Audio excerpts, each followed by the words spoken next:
بسم الله الرحمن الرحيم ولا تنكحوا المشركين حتى يؤمنوا ولعبد مؤمن خير من مشرك ولو أعجبكم أولئك يدعون إلى النار والله يدعو إلى الجنة والمغفرة بإذنه ويبين آياته للناس لعلهم يتذكرون صدق الله العظيم.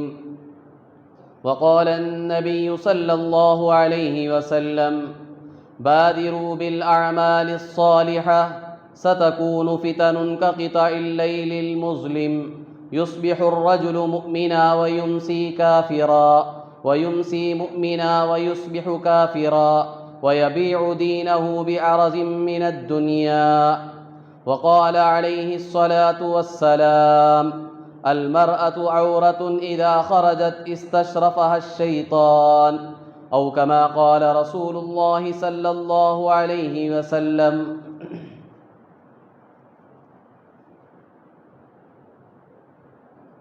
بزرگان محترم، معزز سامعین اکرام، عزیز نوجوانان اسلام،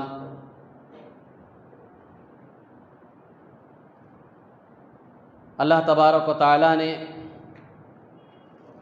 اپنی یہ کائنات اور ساری مخلوقات اپنی قدرت کاملہ اور حکمت بالغہ کے ساتھ پیدا فرمائی ہے،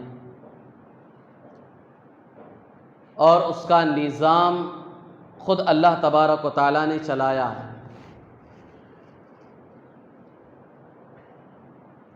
اور اس کے لیے اللہ تعالیٰ نے چند اصول اور چند ضابطے بتائے ہیں کہ ان اصولوں اور ضابطوں کو سامنے رکھ کر خاص طور پر یہ انسان زندگی گزارے گا تو پھر دنیا اور آخرت کی ساری بھلائیاں اس کا مقدر بن سکتی ہیں، اسے بآسانی حاصل ہو سکتی ہیں.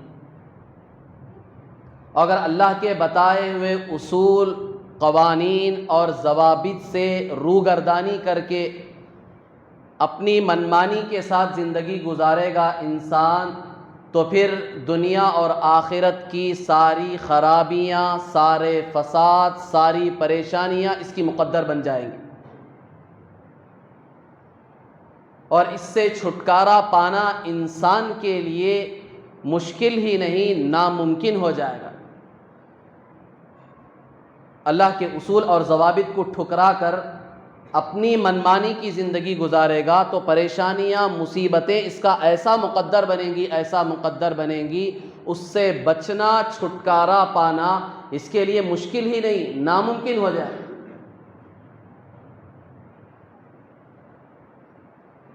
انہی اصول اور ضوابط کو انسانوں تک پہنچانے کے لیے اللہ نے نبیوں کا اور اپنی مقدس کتابوں کا سلسلہ چلایا.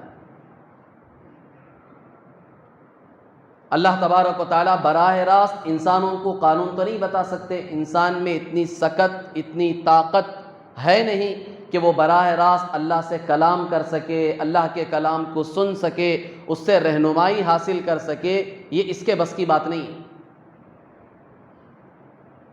تو اللہ تعالیٰ نے یہ نظام انبیاء کے ذریعے سے اور اپنی مقدس کتابوں کے ذریعے سے چلایا.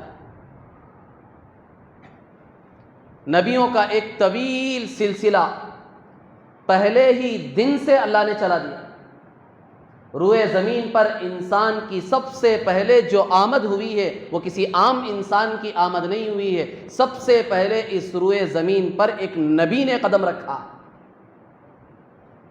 ایسے نہیں ہوا کہ عام انسانوں کی نسل اس روئے زمین پر اللہ نے چلا دی، ایک عرصہ گزرنے کے بعد ان کی رہبری کے لیے، رہنمائی کے لیے اللہ نے نبیوں کو بھیجا. ایسا نہیں تھا، پہلے ہی دن سے اس روئے زمین پر پہلا ہی دن جو انسان کا شروع ہوا ہے، انسانیت کی جو ابتدا ہوئی ہے وہ نبی سے ہوئی.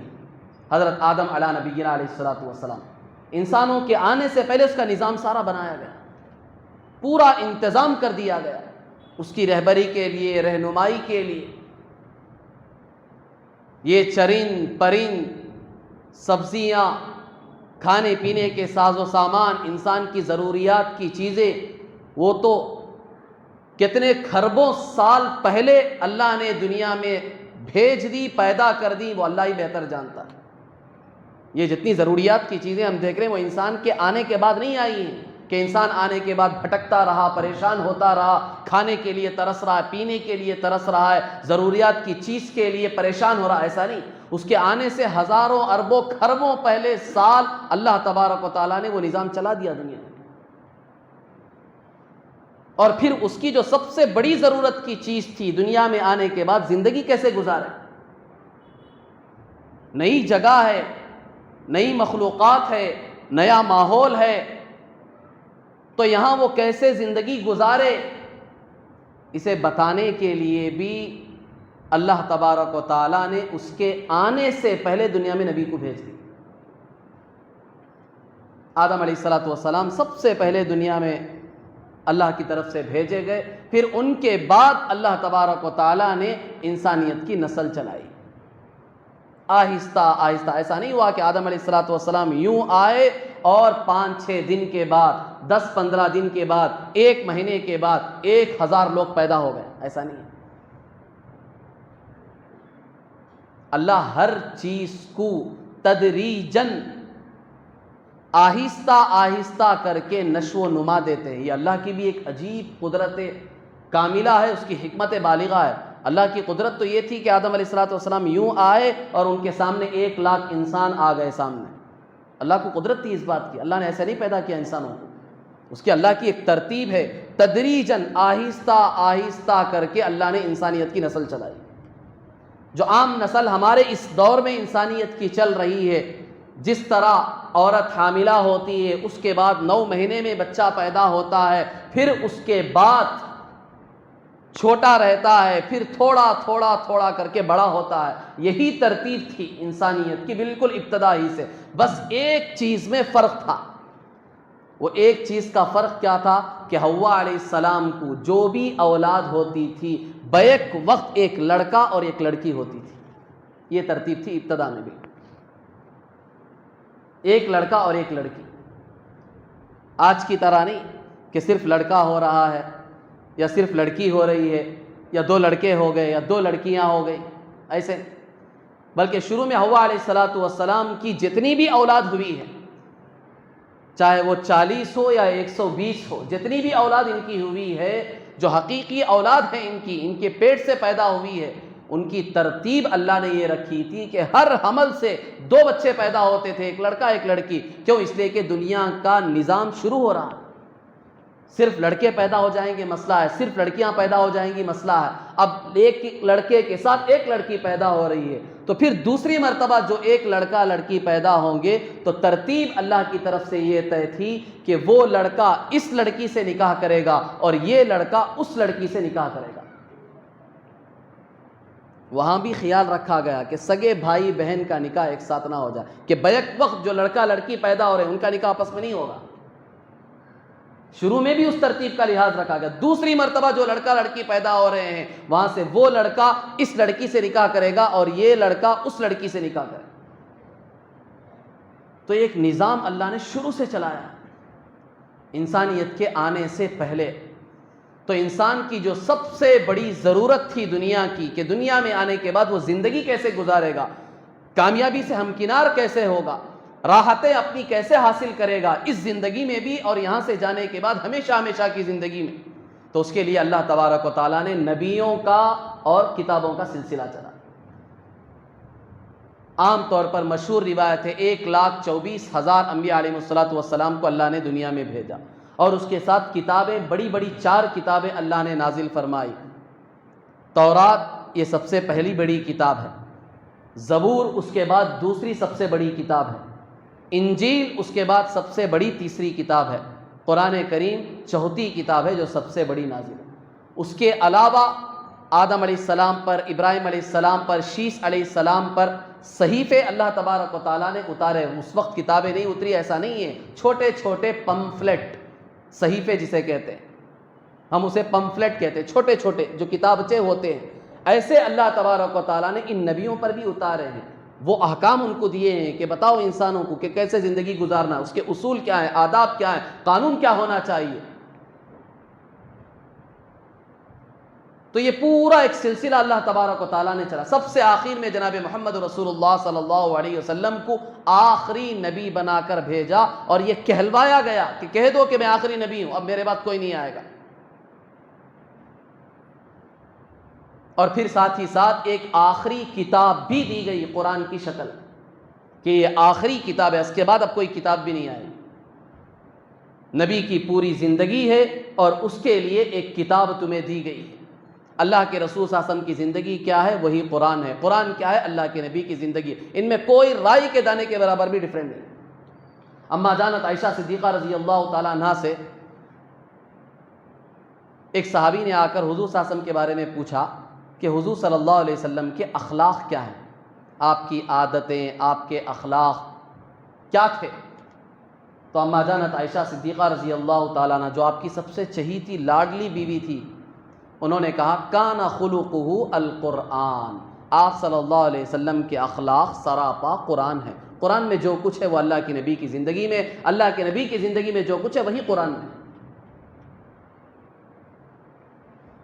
تو ایک زندہ عملی نمونہ اللہ کے نبی کی شکل میں دیا اور ایک کتاب کی شکل میں دیا قیامت تک کی انسانیت کے، کہ اس میں ساری چیزیں تمہیں بتا دی گئی ہیں، زندگی گزارنے کا سارا ڈھنگ، طور طریقہ، سارے قانون تمہیں بتا دیے گئے، اب اس کے مطابق زندگی گزارو۔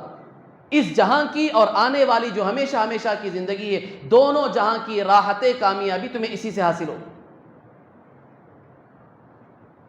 اس کے بعد پھر اب نہ کسی اور آدمی کی ہمیں ضرورت ہے، کسی انسان کی ضرورت ہے جو ہمارے لیے بظاہر عملی نمونہ ہو، اور نہ کسی ایسی کتاب کی ضرورت ہے جسے دیکھ کر ہم اپنی زندگی گزارنے کے لیے کوشش کریں، محنت کریں۔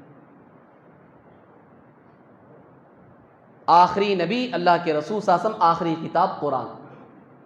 اب اس کے بعد نہ کسی ہمیں آدمی کی ضرورت ہے عملی نمونے کے طور پر، اور نہ کسی کتاب کی ضرورت۔ اللہ کے نبی کی زندگی کو اللہ نے اسی لیے محفوظ کیا، پیدائش سے لے کر وفات تک کی پوری زندگی کسی ایک نبی کی موجود نہیں ہے، آپ نہیں بتا سکتے۔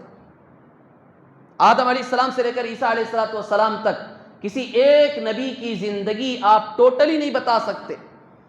ٹوٹلی تو دور کی بات، آدھی زندگی بھی نہیں بتا سکتے آپ، کسی ایک نبی کی بھی نہیں بتا سکتے۔ چند واقعات ہمیں معلوم ہیں جسے قرآن نے بیان کیا ہے، اللہ کے رسول صلی اللہ علیہ وسلم نے ان کی زندگی کے کچھ حالات ہمیں بتائیں، اس کے علاوہ ہمارے پاس کوئی ڈاٹا نہیں ہے ان کا، کچھ پتہ نہیں ہے، کسی کو کچھ پتہ نہیں۔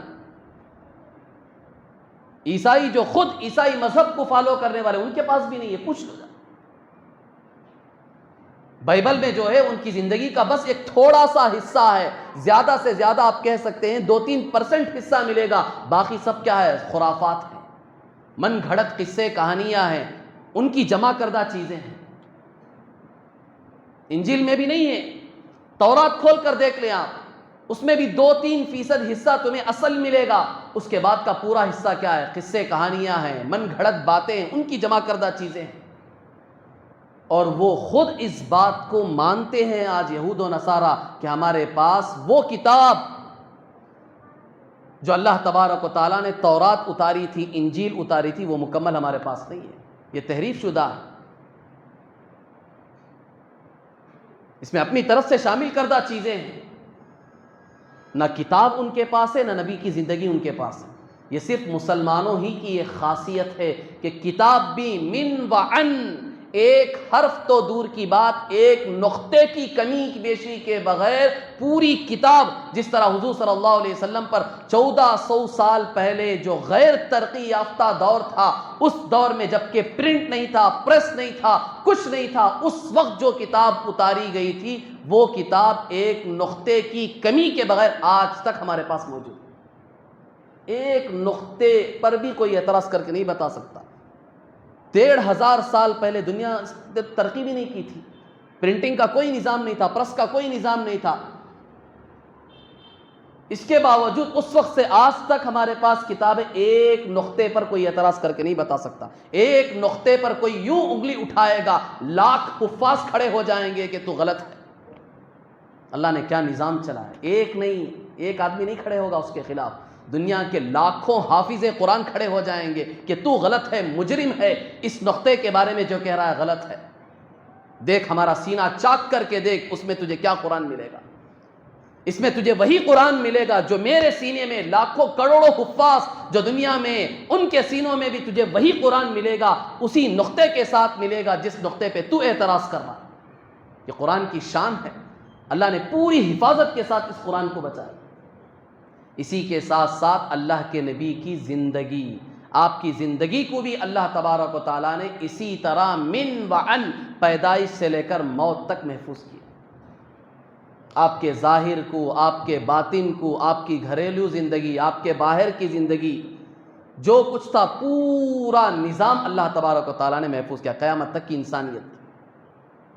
تو اب مسلمانوں کے لیے کسی اور نظام کی، قانون کی، کتاب کی، شخصیت کی، پرسنالٹی کی ضرورت نہیں ہے. ہمیں اتنا پیارا نظام اللہ نے دیا اور اس میں سب چیزیں بتا دی. اللہ نے سب کے حقوق بتا دیے، سب کے آداب بتا دیے، زندگی گزارنے کا طور طریقہ بتا دیا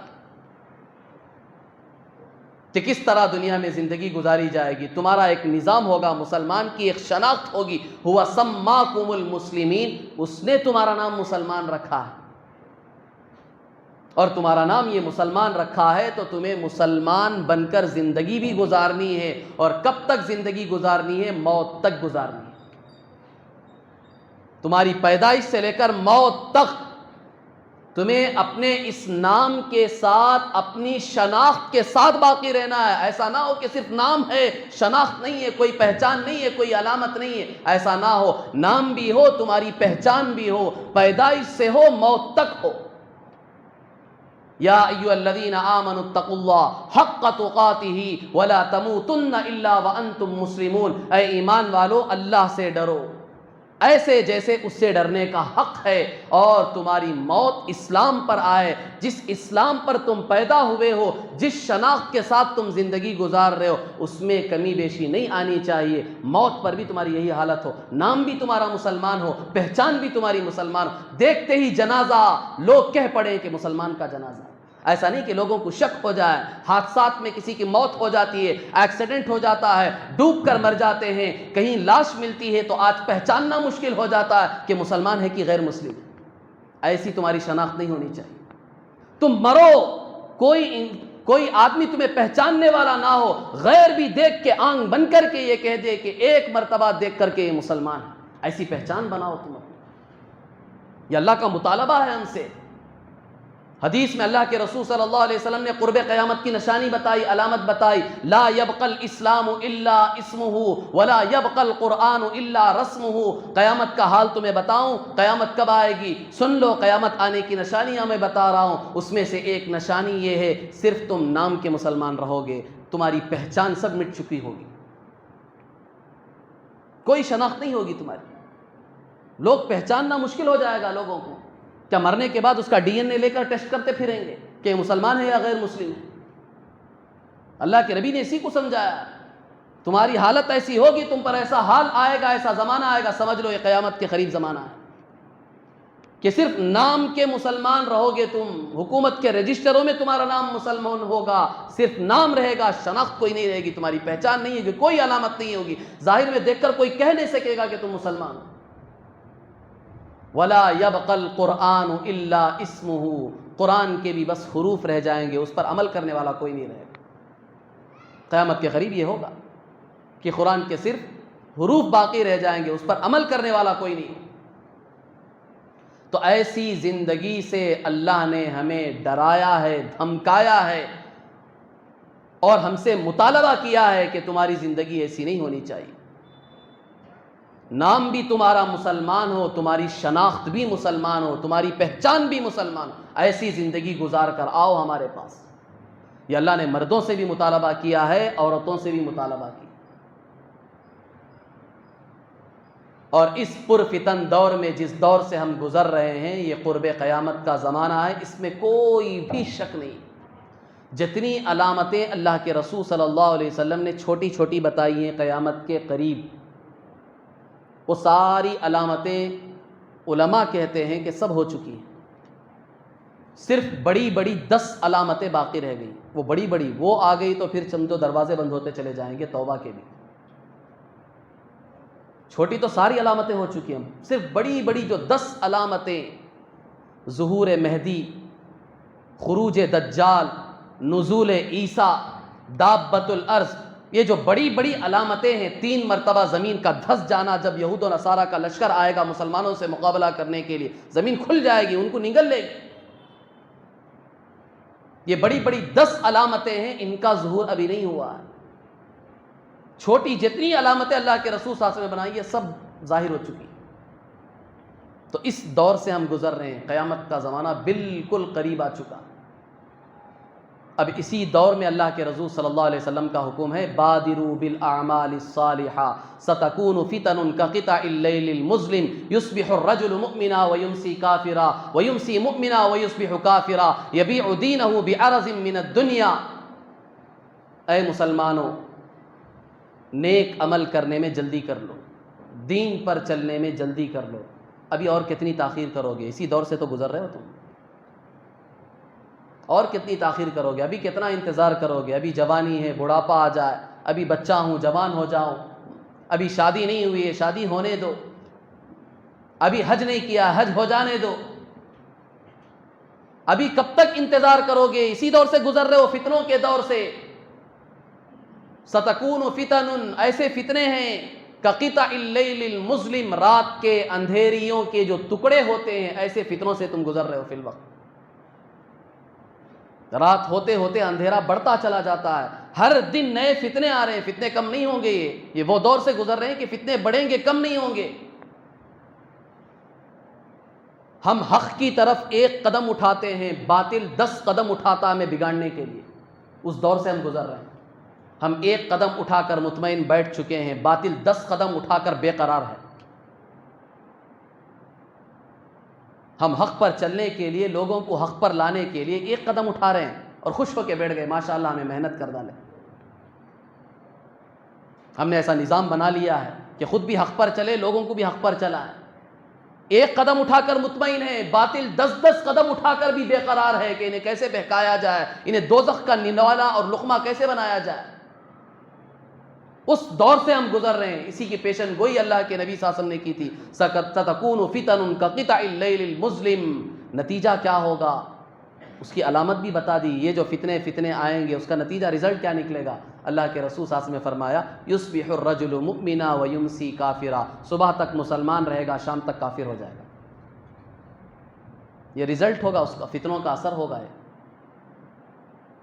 یمسی مؤمنا، شام تک مسلمان تھا، ساتھ میں بیٹھ کر چائے پی، دعوت ہوئی تھی، کھانا کھایا، ساتھ میں ملاقات ہوئی، گئے، صبح خبر ملی کافرا، کافر ہو گیا۔ یہ نتیجہ ہوگا ان فتنوں کا۔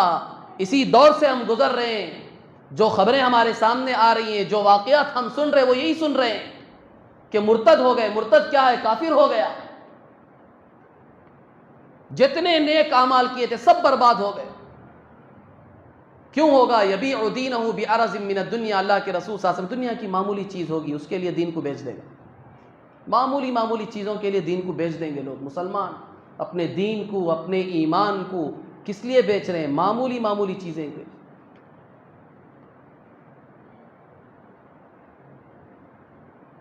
آج یہ جو ارتداد کی لہر چل رہی ہے، یہی تو کفر ہے جس کے بارے میں اللہ کے رسول صلی اللہ علیہ وسلم نے ارشاد فرمایا۔ یہ اللہ کے نبی نے وہ نہیں بیان کیا کہ جو پہلے سے کافر ہیں بعد میں بھی کافر رہیں گے، یہ ان کا حال نہیں ہے۔ اس حدیث میں مسلمانوں کا حال بیان کیا جا رہا ہے کہ جو مسلمان تھے وہ مرتد ہوں گے شام تک۔ صبح کا مسلمان شام مرتد ہو رہا ہے، شام کا مسلمان صبح تک مرتد ہو رہا ہے، کافر ہو رہا ہے۔ اور قرآن نے کہا، وَمَن يَرْتَدِدْ مِنْكُمْ عَنْ دِينِهِ فَيَمُتْ وَهُوَ كَافِرٌ، تم میں سے جو بھی مرتد ہوگا، اپنے دین سے پھرے گا، سن لو، اس کے سارے اعمال باطل ہو جائیں گے، اکارت کر جائیں گے۔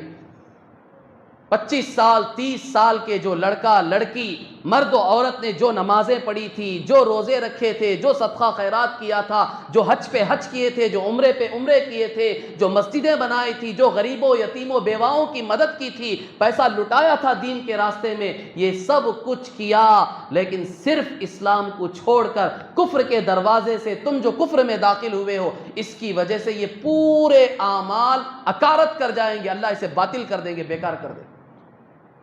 اور کل قیامت میں جب تم کھڑے ہوگے تو تمہاری حالت یہ ہوگی، سوائے کفر کے تمہارے ساتھ کچھ نہیں ہوگا، تمہارا ایک عمل نہیں ہوگا، زندگی بھر کی تمہاری نمازیں ختم ہو گئی دنیا میں، تمہارے روزے ختم ہو گئے، تمہارے صدقات، زکوٰۃ، خیرات، سارے نیک اعمال، حج و عمرے سب مٹ گئے، ملیامیٹ ہو گئے۔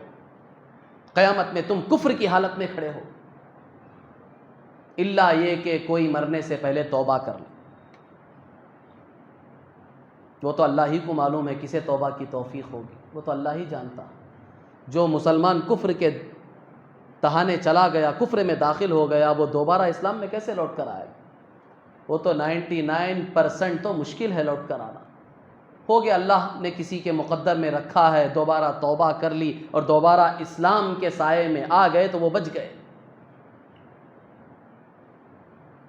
ارتداد کی جو لہر آج چل رہی ہے خاص طور پر، اس کی شکلیں تو آئے دن الگ الگ طریقے کی تھی۔ کفر ایک شکل، اس کی ایک شکل غربت تھی، اس کی ایک شکل جہالت تھی، کئی شکلیں تھی اس کی، لیکن آج خاص طور پر